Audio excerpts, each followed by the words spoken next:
Hello students. C plus plus के अंदर आज का टॉपिक जो हम कवर करने वाले हैं उसका नाम है class and objects. Class and object एक ऐसा टॉपिक है जिसका यूज करना बहुत जरूरी है सी प्लस प्लस के अंदर। एक्चुअली ये ऑब्जेक्ट ओरिएंटेड प्रोग्रामिंग का मेन कॉन्सेप्ट है, क्लास एंड ऑब्जेक्ट्स। तो अगर आपने सी प्रोग्रामिंग किया होगा तो आपको पता होगा कि सी प्रोग्रामिंग के अंदर एक टॉपिक आता है स्ट्रक्चर। स्ट्रक्चर्स का ही एक एडवांस वर्जन है क्लास। स्ट्रक्चर एक यूजर डिफाइंड डेटा टाइप्स है जिसका यूज करके हम large amount of data store कर सकते हैं कलेक्टिवली। वैसे ही कुछ फंक्शन इसका भी है, तो क्लास को भी हम यूज करेंगे लाइक स्ट्रक्चर। बट क्लास में प्लस पॉइंट ये है कि क्लास के अंदर हम डेटा एंड फंक्शन दोनों डिफाइन कर सकते हैं और उस क्लास को हम कंसिडर करेंगे as a template. It is one kind of template only. एक टेम्पलेट डिजाइन करना, उसमें कैसे हम डेटा को गैदर करेंगे, कैसे कैलकुलेट करेंगे, कैसे डिस्प्ले करेंगे, ये सबके अलग अलग हम फंक्शंस बनाएंगे और उनको यूज करने के लिए हम बनाते हैं ऑब्जेक्ट्स। तो क्लास का जो रिप्रेजेंटेटिव वेरिएबल होता है उसको हम कहते हैं ऑब्जेक्ट। तो हम उस क्लास को जितनी बार यूज करना चाहते हैं उतना हम ऑब्जेक्ट्स बनाएंगे। अगर हमें एक ही बार इसको यूज करना है तो हम एक ऑब्जेक्ट बनाएंगे, दो बार यूज करना है तो दो बनाएंगे, और अनलिमिटेड बार यूज करना है तो हम उसका अनलिमिटेड ऑब्जेक्ट्स बना सकते हैं। अब ये बनाता कैसे है, वर्क कैसे करता है, कहाँ पे यूज होता है, ये सारे चीजें हम इस टॉपिक में कवर करेंगे, तो बने रहिए। तो let's start this topic. Okay, class and objects ये आज का टॉपिक है। क्लास का डेफिनेशन यही है, अ class in C++ is a user defined type or data structure declared with a keyword class that has data and functions as its member। जैसे मैंने आपको पहले कहा कि क्लास के अंदर हमें डेटा एंड फंक्शंस दोनों अच्छे से यूज करना होता है। फिर उसको कॉल करेंगे हम मेन से, बट हम पहले डिफाइन करेंगे उसकी बॉडी की डेफिनेशंस, स्ट्रक्चर्स, सब कुछ हम क्लास के अंदर करेंगे। तो क्लास बनाने के लिए हमें क्लास यूज करना है। Class is the keyword which we are going to use. और ऑब्जेक्ट क्या होता है? ऑब्जेक्ट इज, जैसे आप देख पा रहे हैं, when a class is created no memory is allocated, but when an instance is created, instance means object, by declaring an object, memory is then allocated to store the data and perform required functions on them।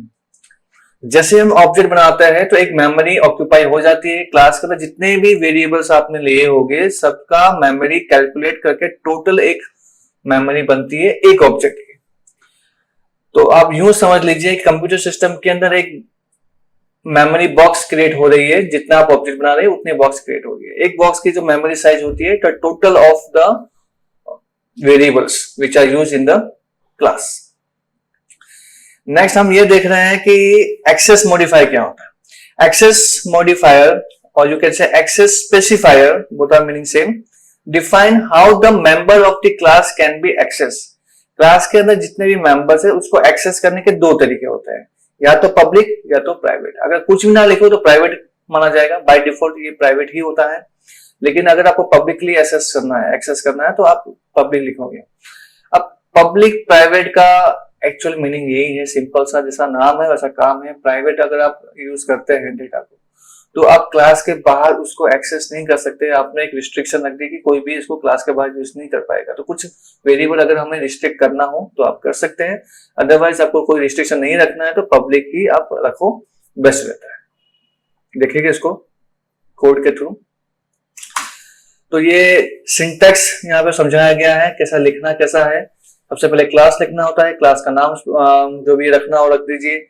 फिर आपको access specifier public या private जो रखना है वो रखोगे। उसके बाद सारे वेरिएबल्स को डिक्लेयर करोगे, that is called data members. And उसके बाद जो भी फंक्शंस आपको बनाना है बना दीजिए, 1 2 3 4 जितना बनाना है बना सकते हैं। तो एक एग्जांपल के थ्रू समझते हैं इसको। तो सबसे पहले एक नई फाइल बनाते हैं, उसमें हम हमारे हेडर फाइल्स को इंक्लूड कर देते हैं। अब यहाँ पे कौन सा हेडर फाइल यूज करेंगे? जो प्राइमरी है हमारा IO stream, using namespace std, namespace की स्पेलिंग, एंड लास्ट में मेन फंक्शन। इतना तो आपको पता ही है ऑब्वियसली। मेन के ऊपर बनेगा क्लास। क्लास बनाने के लिए हम क्लास लिखेंगे और क्लास का कोई भी एक नाम डिसाइड कर लेते हैं। अभी मैं बनाने जा रहा हूं एक एम्प्लॉय नाम का क्लास, तो हमने नाम दे दिया एम्प्लॉय। क्लास आप जब भी बनाओगे एंड में आपको सेमीकोलन जरूर करना है, because it is a template. यहां पर हमें एक्सेस स्पेसिफाई करना है, तो यहाँ पे हम लिख देते हैं अभी पब्लिक, और जो भी आपको रिस्पेक्टिवली वेरिएबल्स की नीड है वो सारे आप यहाँ पे डिक्लेयर कर दीजिए। अब एम्प्लॉय की बात करें तो एम्प्लॉय का क्या क्या डिटेल्स हम गैदर करेंगे, स्टोर करेंगे, जैसे कि एम्प्लॉय का आईडी नंबर ले लेते हैं, एक नेम ले लेते हैं, एज लेना हो तो ले लीजिए, पोस्ट जो भी पोजीशन हो उसको, और सैलरी। तो ये 5 चीजें अभी दिमाग में आ रही हैं, ले लेते हैं। इंट ले लेते हैं एम्प्लॉय कोड, ई कोड समझ लेते हैं। इंट में और क्या होगा, एज होगा, यस, सैलरी होगा, ठीक है। स्ट्रिंग में क्या होगा, स्ट्रिंग में हम यहाँ ले लेते हैं name, 20 will be okay. Post जो हम डेजिग्नेशन बोल सकते हैं या फिर पोजीशन बोल लो, बात एक ही है। तो ये 5 वेरिएबल्स हमारे डेटा मेंबर कहलाएंगे। तो क्लास के अंदर ये मेंबर ही है, लेकिन इसको डेटा मेंबर कहेंगे या मेंबर डेटा भी कहते हैं लोग। तो ये वेरिएबल्स को डेटा कहा गया है। इसके बाद हम फंक्शन बनाएंगे। फंक्शन बनाने के लिए हम क्या यूज करते हैं, void, void और फंक्शन का नाम। तो फंक्शन का नाम हम रखेंगे info। तो इस तरह से फंक्शन बनता है। आप थोड़ा सा लाइन स्किप कर सकते हो, थोड़ा सा डिफरेंशिएट दिखाई दे, यहाँ पे भी कर देते हैं थोड़ा सा, यस। इन्फो नाम का फंक्शन मैंने बनाया है ताकि मैं यूजर से जो भी इनपुट लूंगा, जैसे भी ऑर्डर में लूंगा, वो सारा यहाँ पे लिखा जाएगा। तो मैं थोड़ा शॉर्टकट यूज करना चाहूंगा, आप भी यूज कर सकते हो, मना नहीं है। इसमें हम एम्प्लॉय की डिटेल्स इनपुट लेंगे, जो ऑर्डर में मुझे चाहिए वो ऑर्डर में लिख देता हूं। Enter E code, name, age, post and salary, ठीक है। तो ये डिटेल्स मुझे इस ऑर्डर में चाहिए। तो हम सीन में किसे लिखेंगे एक साथ, पहले ई कोड, फिर नेम, फिर age, then post and then salary. तो जो आपके वेरिएबल्स के नाम है वो आप इस तरह से लिख दीजिए। तो ये हो गया हमारा इंफॉर्मेशन इनपुट लेने वाला फंक्शन। नेक्स्ट फंक्शन हम बना रहे हैं, नाम रख रहे हैं डिस्प्ले। इसके अंदर हम सी आउट करके एक एक चीजों को प्रिंट कर देंगे। सबसे पहले ई कोड को प्रिंट करेंगे, और फॉर्मेटिंग थोड़ा अपने हिसाब से भी कर सकते हो, मैं मेरे हिसाब से कर देता हूँ। /t थोड़ा सा स्पेस के लिए लिखा है। अब यहाँ पर हम नेम को भी प्रिंट करेंगे ऑब्वियसली।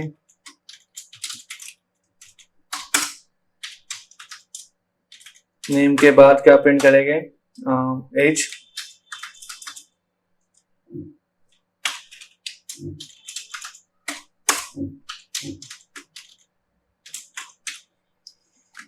फिर पोस्ट,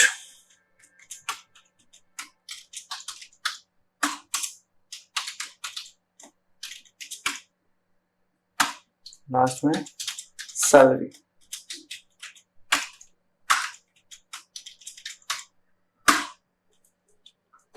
और एक लाइन लिख देते हैं,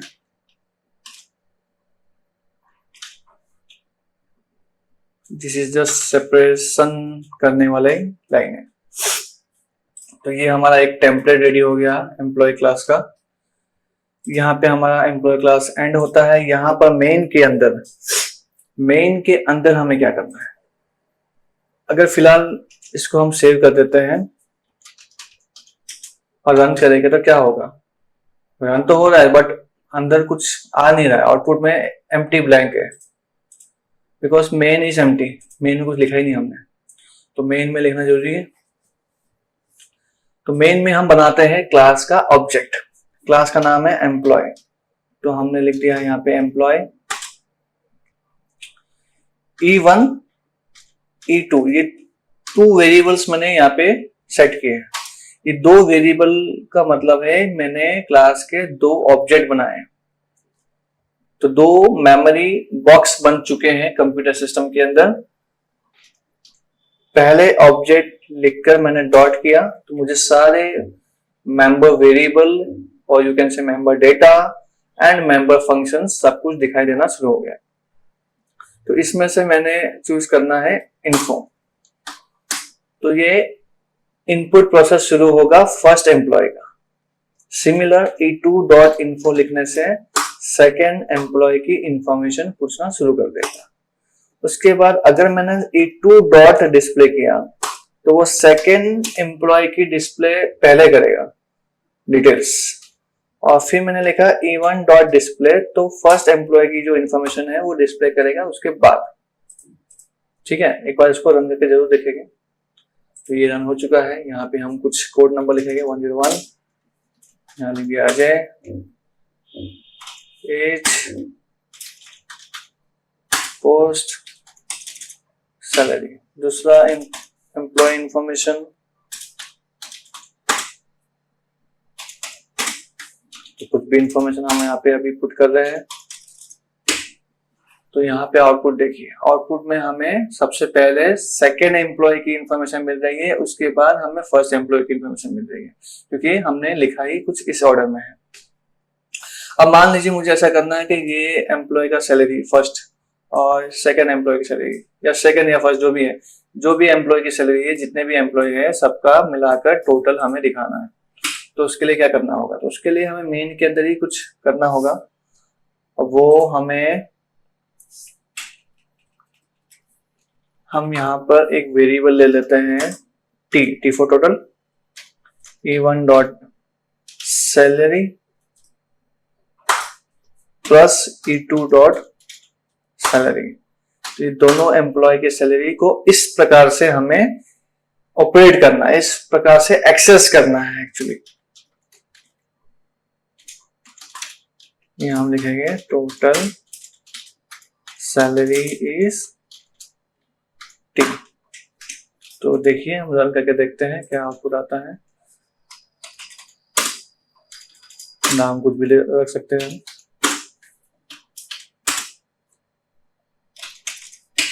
पहला एम्प्लॉय का हो गया, दूसरा एम्प्लॉय,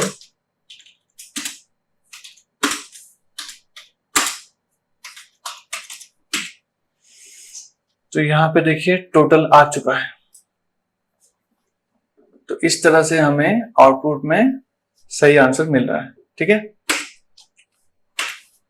अब ये तो हो गई बात एक लिमिटेड नंबर ऑफ एम्प्लॉयज। अगर अब हम 3 करना चाहते थे तो हम यहाँ पे एक और ले लेंगे, E3 ले लेंगे, फिर E3 से इन्फो भी होगा, E3 से डिस्प्ले ही होगा, तो फिर यहाँ पे सैलरी को भी हम प्लस कर देंगे। तो ये 3 एम्प्लॉय हो गए। 4 भी कर सकते हैं, 5 भी कर सकते हैं। अगर मुझे ऐसा करना है कि यूजर ही डिसाइड कर ले कि उसको कितने नंबर ऑफ एम्प्लॉयज की इंफॉर्मेशन कलेक्ट करनी है, डिस्प्ले करनी है, कैलकुलेट करनी है, जो भी करनी है, तो क्या करें, तो हम इसको थोड़ा मॉडिफाई करेंगे नेक्स्ट फाइल में। तो मैंने यहाँ पे क्या करना है, इस मेन को हटा देना है। मेन के अंदर जितना भी हो हटा दिया मैंने। अब यहाँ पे एक नया वेरिएबल ले रहा हूं n, साथ में एक और वेरिएबल ले लेते हैं i। n का यूज हम करेंगे to ask the number of employ.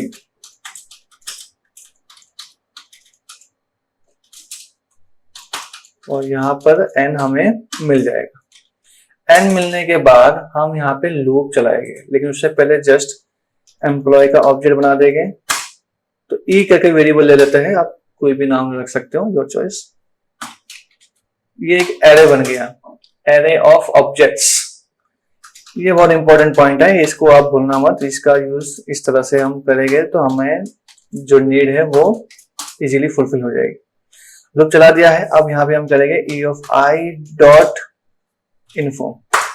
इससे सभी एम्प्लॉय की इंफॉर्मेशन एक एक करके मिलेगी। पहले i 0 होगा, देखो यहाँ पे मैंने 0 से स्टार्ट किया है, बिकॉज एरे का कॉन्सेप्ट आ रहा है तो एरे की तरह ही सोचना है। तो 0th इंडेक्स का जो भी एम्प्लॉय है उसकी इंफॉर्मेशन पूछेगा, फिर फर्स्ट इंडेक्स वाले का एम्प्लॉय, फिर जितना भी आपने नंबर लिखा होगा उसके हिसाब से लूप चलता रहेगा। ये लूप को हम रिपीट करेंगे और यहाँ पे इन्फो की जगह पे डिस्प्ले कर देंगे। क्यों मैंने डिस्प्ले को यहाँ इन्फो के साथ नहीं रखा? अगर इन्फो के साथ रख दिया तो साथ साथ में जैसे ही इनपुट होगा तुरंत डिस्प्ले से आउटपुट भी आ जाएगा। तो ये चीज हमें नहीं करनी है, मैंने इसलिए अलग से सेपरेट किया है। और साथ में हमें टोटल भी तो चाहिए, तो टोटल को हम कहाँ करेंगे? यहाँ पे t plus equal to e of i dot salary. जितनी भी सैलरीज है सब t के अंदर ऐड हो जाएगी। लास्ट में हम इसको प्रिंट कर देंगे टोटल सैलरी इस t। सेव कर देते हैं, रन करके देखते हैं। नंबर ऑफ एम्प्लॉयज 3 करते हैं इस बार। यहाँ पे डिटेल्स भरनी पड़ेगी, नहीं तो नहीं चलेगी। नॉट एग्जैक्टली, एक चीज भूल गया, P1 post salary, code number, name, age, post salary, code number, name, age, post salary. तो देखिए तीनों एम्प्लॉयज की डिटेल्स ठीक ठाक जो है सही वही आ गई, और लास्ट में टोटल भी आ चुका है।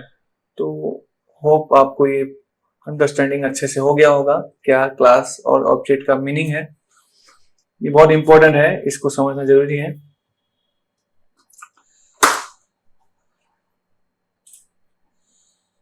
तो ऐसे बहुत सारे एग्जांपल्स हैं जिसका यूज करके आप ये कॉन्सेप्ट को और स्ट्रॉन्ग कर सकते हो। जैसे हम हमारे पीडीएफ में देखें तो यहाँ पे 2 एग्जांपल्स दिए हुए हैं, आप इनको ट्राई करना, समझना, और 100% आप इसको दोगे तो आप समझ जाओगे क्या इस कॉन्सेप्ट का मीनिंग है। फिर भी कोई डाउट आता है तो आप मुझे इजीली पूछ सकते हो, और इसको फिर आगे और नए टॉपिक्स जो हम ऑप्स के अंदर पढ़ने वाले हैं वो नेक्स्ट वीडियो में जरूर देखेंगे। तब तक के लिए good bye and thank you.